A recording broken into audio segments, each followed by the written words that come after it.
اعوذ باللہ من الشیطان الرجیم بسم اللہ الرحمن الرحیم۔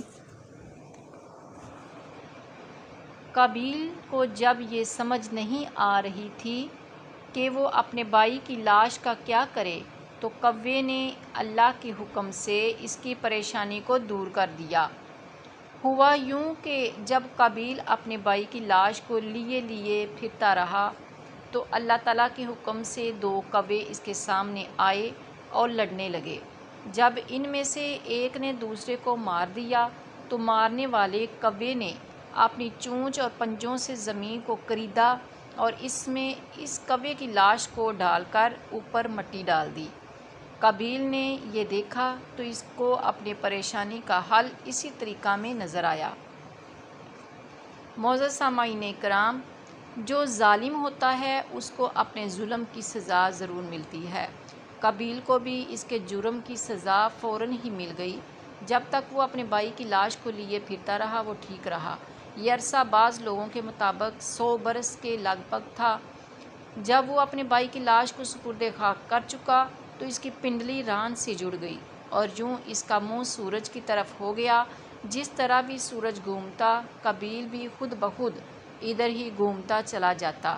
چونکہ قابیل حاسد شخص تھا اور اس نے اپنے بھائی کے ساتھ دنیاوی غرض کی خاطر دشمنی اختیار کی تھی، چنانچہ اس کو اس کے جرم کی سزا مل گئی۔ اس بات میں تو کوئی شک و شبہ نہ ہے کہ جو بھی کسی پر اگر ظلم کرے گا تو اس کی سزا کس طرح سے وہ بچ سکے گا، یعنی اس کو سزا ضرور ملے گی۔ یہی اللہ تبارک تعالیٰ کا قانون ہے۔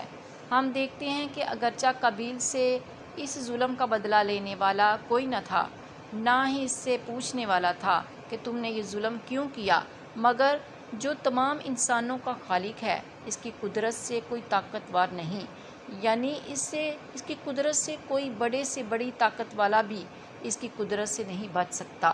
وہ خود انتقام لینے پر قادر ہے۔ جب یہ سانحہ ہوا تو حضرت آدم علیہ السلام اس وقت تک مکہ مکرمہ میں تھے۔ آپ جب واپس تشریف لائے تو آپ نے ملاحظہ فرمایا کہ قابیل کے جسم کا رنگ تبدیل ہو چکا ہے، کیونکہ پہلے اس کا رنگ سرخ سفید تھا۔ آپ نے مکہ مکرمہ سے واپس آنے کے بعد اس سے دریافت فرمایا کہ یہ بتاؤ تمہارا بھائی حابیل کہاں ہے؟ اس نے لا علمی ظاہر کرتے ہوئے کہا کہ میں اس کا ذمہ دار تو نہیں ہوں۔ یہ سن کر حضرت آدم علیہ السلام نے فوراً فرمایا تو نے اسے ضرور قتل کر دیا ہے اور اسی لیے تیرے چہرے کا رنگ بدل گیا ہے۔ حضرت آدم علیہ السلام کو اپنے بیٹے کی موت کا بہت دکھ ہوا۔ آپ اس قدر غم میں مبتلا ہوئے کہ آپ ایک طویل عرصہ تک مسکرائے نہ۔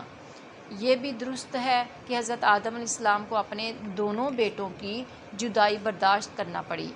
وہ اس طرح کہ پہلے تو قابیل نے حابیل کو قتل کر دیا، پھر کچھ عرصہ بعد وہ خود بھی دنیا سے چل بسا۔ حضرت آدم علیہ السلام کو تقریباً 100 برس کے بعد بشارت دی گئی کہ اللہ تعالیٰ آپ کو بیٹے سے نوازے گا، تو آپ خوش ہو گئے۔ حضرت آدم علیہ السلام کو اپنے دونوں بیٹوں کی وفات کے بعد اللہ تبارک تعالیٰ نے حضرت شیش علیہ السلام عطا فرمائے جو آپ کے جانشین بھی ثابت ہوئے۔ حضرت آدم علیہ السلام کے 20 بیٹے تھے اور ان تمام کی والدہ ماجدہ حضرت حوا تھی۔ یہ تمام بیٹے سوائے حضرت شیش کے جڑواں تھے، یعنی لڑکی اور لڑکا پیدا ہوتے تھے، یعنی 20 بیٹے اور 20 بیٹیاں۔ اس دور میں یہ ہوتا تھا کہ پہلے جوڑے کی شادی دوسرے جوڑے سے کر دی جاتی تھی۔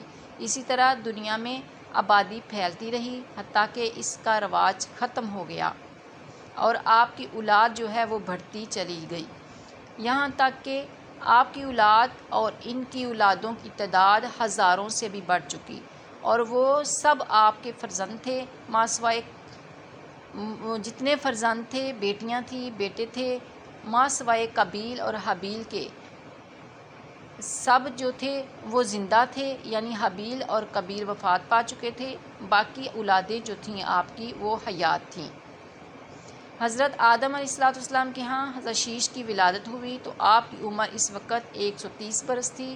اس کے بعد آپ تقریباً 870 برس تک حیات رہے۔ بعض بزرگوں کا کہنا ہے کہ حضرت آدم علیہ السلام نے اپنی 9 پشتوں کو دیکھا ہے، کیونکہ اکثر بزرگوں کا خیال ہے کہ آپ کی عمر مبارک جو تھی وہ 930 برس تھی۔